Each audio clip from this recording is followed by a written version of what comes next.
एक पौआ चढ़ा तेरी मन्नत पूरी हो जाएगी। और उससे भी ज़्यादा हालत ख़राब हो गई जब मैं वाल्मीकि समाज में आया। वाल्मीकि समाज में जाकर देखा तो वहाँ और नए तरह के देवता हैं। वहाँ कलवा पौन, सबल सिंह पौन, नथिया चौकी, बुलखिया, ये देवताओं के नाम हैं। और वहाँ बड़ा अजीब सा है कि हर परिवार में एक भगत होगा।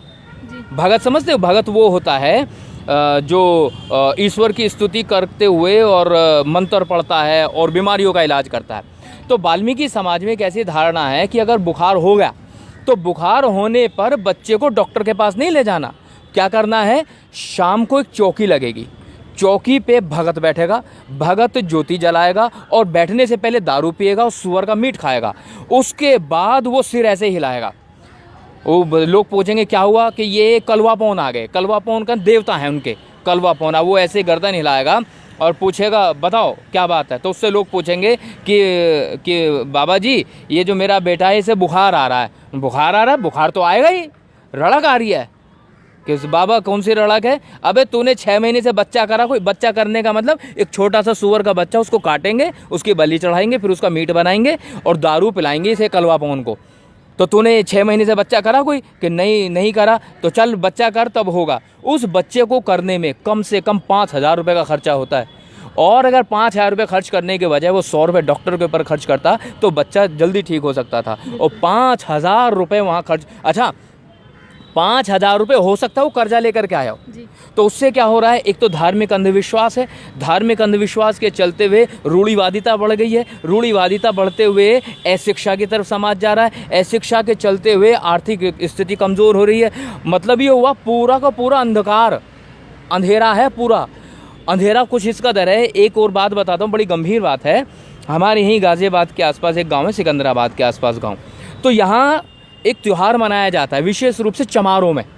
चमारों में त्यौहार मनाया जाता है। उस त्यौहार का नाम है बसौड़ा। सुना है नाम कभी? नहीं सर, नहीं। आज पहली बार सुना। हाँ, इस त्यौहार का नाम है बसौड़ा। इस त्यौहार में क्या होता है कि जो महिलाएं हैं वो घर में वो बनाती हैं पूड़े कहते हैं उसको। और चने की दाल होती है, हल्दी होती है। तो एक टोकरी में रख कर के जाते हैं और किसी सड़क के किनारे, अच्छा विशेष रूप से वो जगह होती थी जिन्हें चावड़ भूमियाँ कहते थे। चावड़ भूमियाँ कहते, ये समझ लो जब पहले हमारे लोगों को मंदिरों में जाने का हक नहीं था तो वो क्या करते थे बेचारे गरीब, गांव के बाहर ऐसे 2 ईंटें लगा देते थे यूँ, और वहाँ ईंटें लगा के उस समझते ही चावड़ भूमियाँ बन गई। फिर उसकी पूजा करते थे क्योंकि कीड़ा था ना, वो पूजा करनी है। तो ऐसे ही वहाँ पर वो बसौड़ा हुआ, बसौड़ा पूजने जा रहे हैं। पर्दा प्रथा भी होता है इस क्षेत्र में। तो सासू माँ आगे आगे जा रही हैं और बहू पीछे पीछे जा रही है। सासू माँ को चलते चलते उन्हें सुसु महसूस हुआ, यूरिन प्रेशर महसूस हुआ, तो वो बैठ गई। वो जैसे ऐसे टोकरा लेके बैठी और यूरिन पास किया। उसके बाद क्या हुआ, जैसे उठी तो टोकरी में से पूड़ा गिर गया और थोड़े से चने के दाने गिर गए। अब पीछे पर्दा करके बहू आ रही थी। बहू ने अम्मा तो यहाँ पूजा करके गई दिख है, मैं भी यहीं बैठ जाऊं।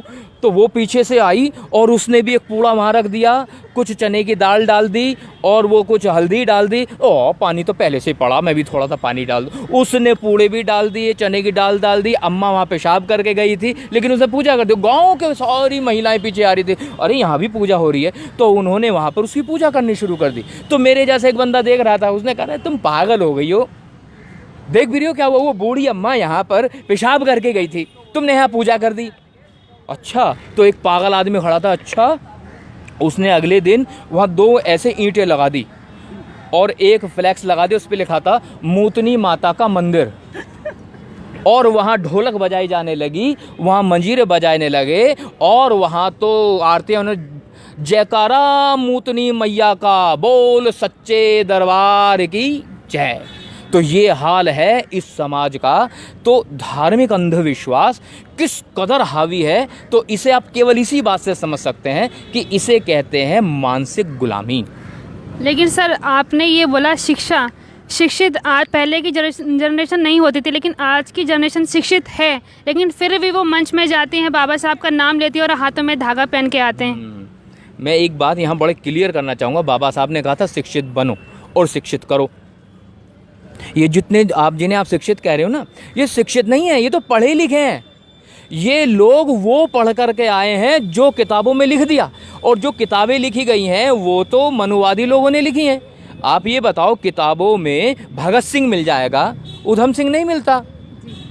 आपको किताबों में राष्ट्रपिता गांधी मिल जाएंगे, राष्ट्रपिता ज्योतिबा फूले नहीं मिलते। आपको जब आप पढ़ोगी तो उसमें आपको रानी लक्ष्मीबाई मिल जाएगी, लेकिन झलकारी बाई मिलेगी नहीं। तो इसका मतलब क्या हुआ, जो हमारे समाज के महापुरुषों की विचारधारा थी वो पुस्तकों में उपस्थित नहीं है। और वो जो पुस्तकें हैं, जो पुस्तकें लिखी गई हैं, वो मनुवादी लोगों के द्वारा लिखी गई हैं। तो ऐसे में जो हमारे लोग हैं वो शिक्षित नहीं हैं, वो पढ़े लिखे हैं। पढ़े लिखे कुछ इस कदर हैं, इतने पागल हैं। देखो क्या लिखा और इन्होंने क्या पढ़ा। पढ़े लिखों की बात बताता हूँ, जो मूर्ख पागल पाखंडी, किताबों में लिखा कि एक राजा थे, उनका नाम था राजा जनक। राजा जनक के यहाँ कोई भी संतान नहीं थी। तो राजा जनक को ऋषियों ने कहा कि अगर राजा रानी मिलके दोनों हल चलाएंगे तो इन्हें संतान की उत्पत्ति हो जाएगी। तो इन पढ़े लिखे से पूछो कि हल चलाने से संतान उत्पत्ति होती है कभी? उन्होंने मान लिया नहीं, ये ठीक बात है, एकदम सही कह रहे हैं। और राजा रानी हल चलाने लगे। अब वो हल चला रहे थे, हल चलाते चलाते वो हल एक जगह अटक गया। बड़ा जोर लगाया, हटा ही नहीं। फिर वहाँ गड्ढा खोदा तो देखा कि उसमें एक मटका निकला, घड़ा। अब घड़ा निकाला तो देखा घड़े में कन्या भी है। अब घड़े को फोड़ के कन्या निकाल ली और उस कन्या का नाम रखा गया सीता। और जितने भी ये पाखंडी पढ़े लिखे घूम रहे, इन सब लोगों ने स्वीकार कर लिया। लेकिन मैं तो पागल हूँ ना, मेरी बुद्धि में नहीं आया। मैं अपने आप से सवाल पूछ रहा हूँ कि बच्चे अब खुदाई में निकलेंगे? बच्चे ना हो गए, ये हड़प्पा संस्कृति के खुदाई में निकलने वाली चीजें हो गई। बच्चा ना हो गया आलू हो गया, बच्चा ना हो गया मूली हो गया, जो खुदाई में निकल रहा है। इतनी मूर्खता, इतना पागलपन। ऐसे ही ये वो है जो इन्होंने लिख दिया और हम लोगों ने पढ़ लिया। ये बाकायदा लिखी हुई है किताबों में, इन मूर्खों ने लिखी है। एक कहानी और लिखी इन्होंने। एक ऋषि हुआ करता था, उसका नाम था ऋषि दुर्वासा। अब वो कुंती जहाँ रहती थी, कुंती राजा की बेटी थी, तो आए वहाँ, तो कुंती ने बड़ी सेवा करी उसकी। अब जब सेवा की तो वो कहने लगा, ऋषि बेटी मैं तेरे को मंत्र देकर जाऊँगा, और मंत्र ऐसा है जैसे वो मंत्र पढ़ेगी तो जिस देवता को तो बुलाना चाहिए आ जाएगा। तो ठीक है साहब, दे दो। उसने मंत्र दे दिया। अब किसी को कोई नई चीज़ मिले तो बड़ा खुश होता है, उसका इस्तेमाल करके देखे। नया मोबाइल आए तो मन करता है बार बार उसके बटन दबाए, तो उसे भी नया मिल गया वो। अब उसने वो मंत्र पढ़ दिया। मंत्र क्या पढ़ गया, वो तो ऐसे स्मार्टफोन हो गया कि विजेट खुल गए। बताओ कौन से देवता को बुलाना है? इंद्र को बुलाना है, वायु देवता को बुलाना है, वरुण को बुलाना है। अब उसने गलती से सूर्य देवता को बुला लिया। अब सूर्य देवता वहाँ प्रकट हो गए। सूर्य देवता आकर कह रहे, मतलब सूर्य, ये जो सूर्य दिख रहा है, ये सूर्य वहाँ पर आगे कह रहे हैं बता बेटा क्या चाहिए। नुआ जी भाऊ जी मैं तो वैसे ही बुला रही थी, मैंने तो वैसे ही मंत्र पढ़ना, वैसे कुछ नहीं, अब तो मैं आ गया, मैं तुम्हें कुछ दे के जाऊँगा। कहूँ देखो साहब दे के क्या जाओगे, मुझे तो माफ़ी कर दो, गलती हो गई मुझसे। कि नहीं मैं तो ये पुत्र दे करके जाऊँगा। ओ भैया, ओ भाऊ जी मेरी तो शादी भी नहीं हुई, तो मुझे पुत्र तो क्या कैसे? अरे इंतजाम सब हो जाएगा।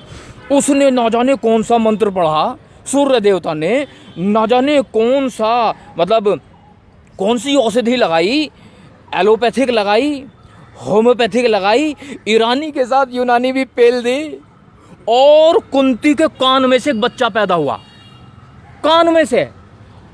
और उस बच्चे ने कवच और कुंडल पहन रखे थे और उसका नाम रखा गया कर्ण।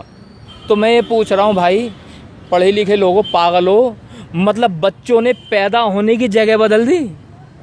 मतलब कहीं तो कुछ तो पागलपन की कोई तो सीमा हो, मतलब मूर्खता की कोई तो हद हो। कान में से बच्चे पैदा हो रहे हैं। मुझे तो ये बात नाबर्दाश्त काबिल है कि जो है कान में से कैसे हो जाएगा। तो मतलब इन लोगों ने तो जो नेचुरल प्रोसेस है वही ख़त्म कर दिया, इन्होंने निषेचन क्रिया ही ख़त्म कर दी, सब खत्म।